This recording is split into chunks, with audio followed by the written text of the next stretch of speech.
পরীক্ষা করে সেদিন জাতির সামনে উপস্থাপন করেছে। কাজী প্রিয় সহকর্মীবৃন্দ, অনলাইন অ্যাক্টিভিস্ট বৃন্দ, প্রিয় সহকর্মীবৃন্দ, আজকে এই যে 45% ভোট আর 12 কোটি ভোটার ভোট আমাদেরকে যুক্তি তর্ক দিয়ে তাদের সামনে উপস্থাপন করতে হবে। এবং এই 45% যে তরুণ ভোটারদের কথা বলেন, হতে পারে তারা কখনো ভোটার দেয়নি, ভোট দেওয়ার সুযোগ তারা পায়নি, সুযোগ কিন্তু তাদেরকে দেওয়া হয়নি। কাজে এইসব তরুণরা কিন্তু যুক্তি তর্ক দিয়ে চলে, যুক্তি তর্ক দিয়ে অনেকে অনেক কথা বলতেই পারে। সবচেয়ে বড় বিষয় হচ্ছে নিয়ম। 2001 সালে আমাদেরও 2/3 ছিল, আমরা তো সরকার তত্ত্বাবধায়ক সরকারের ব্যবস্থা আমরা চেঞ্জ করে দেইনি, আমরা সেটি বিশ্বাস করতাম। নিরপেক্ষ নির্বাচনের মাধ্যমে জনগণের কাজ অল দি রাইট তাদের পছন্দ সেই সরকারকে বেছে নেওয়া। প্রিয় সহকর্মীবৃন্দ, একটি কথা আমি কিছুদিন আগেও বলেছিলাম, দুর্নীতি দমন কমিশন তৈরি হয়েছিল আমাদের গতবার যখন আমরা সরকার পরিচালনার দায়িত্বে ছিলাম। সেখানে একটি আইন ছিল, সেখানে কিন্তু একটি আইন ছিল। কি আইন ছিল? দুর্নীতি দমন কমিশন তাদের ইচ্ছা মতো যে কোনো ব্যক্তির বিরুদ্ধে যদি সন্দেহ, তার বিরুদ্ধে ইনভেস্টিগেট করতে পারবে, কোনো সরকারের পারমিশন লাগবে না। আমরা দেখেছিলাম পরবর্তীতে এসে স্বৈরাচারকে পলাতক যে স্বৈরাচার, তারা সেটিকে পরিবর্তন করে দিয়েছিল যে তাদের পারমিশন নিয়ে, সরকারের পারমিশন নিয়ে দুদককে কোনো ব্যক্তির বিরুদ্ধে কোনো ইনভেস্টিগেশন করতে হবে। প্রিয় সহকর্মীবৃন্দ, এই দুটো এক্সাম্পল আপনাদের সামনে কেন আমি দিলাম? এক্সাম্পল দুটো, আরো অনেক এক্সাম্পল আছে, সময় কম, আমি দুটো এক্সাম্পল আপনাদের দিলাম। দুটো এক্সাম্পল দিয়ে আমি আপনাদের সামনে তুলে ধরতে চাইলাম ইট ইজ ইন্টেনশন।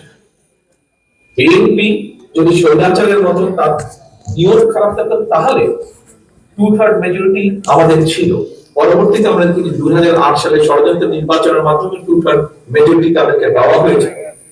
কিন্তু তারা, যেহেতু তাদের নিয়ম ভালো ছিল না, সেই জন্য তারা সরকারের অবস্থা পরিবর্তন করেছিল, তত্ত্বাবধায়ক সরকারের অবস্থা। যেহেতু তাদের নিয়ম ভালো ছিল না, সেই জন্য তারা দুদিকের আইন পরিবর্তন করেছে।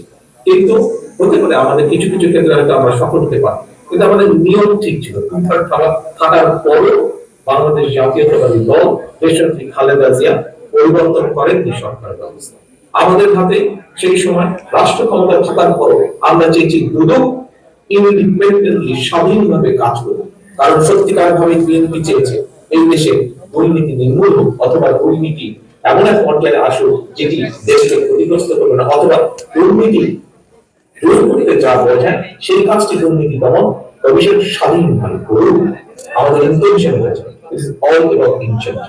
কাজেই আমরা সেজন্যই আজকে থেকে 2.5 বছর আগে আমাদের ইন্টেনশন ভালো করে আমরা 2.5 বছর আগে আমরা রাষ্ট্র মেরামতের পরিকল্পনা দিয়েছি। রাষ্ট্র কিভাবে মেরামত করবে প্রত্যেকটি সেক্টরে। প্রিয় সহকর্মীবৃন্দ, আজান দিনে এখনই বক্তব্য শেষ করে দিতে চাই। আজ আপনারা সকলে একত্রিত হয়েছে, আপনারা ইফতারে যেভাবে একত্রিত বসেছেন, যারা দেশে আছেন বা কাছাকাছি আছেন তারা একত্রিত বসেছেন।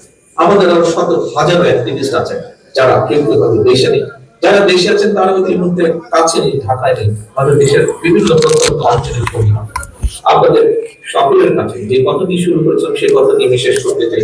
সকলের কাছে আমার একান্ত আহ্বান থাকবে, অনুরোধ থাকবে, হতেই পারে আমাদের মধ্যে কিছু কিছু মত পার্থক্য থাকতে পারে, কিন্তু আপনাদেরকে এই দলের এই আদর্শ, বাংলাদেশ জাতীয়তাবাদী যে আদর্শ, সেই আদর্শের আপনাদেরকে প্রয়োজন যে কোনো সময় থেকে সবচেয়ে বেশি প্রয়োজন।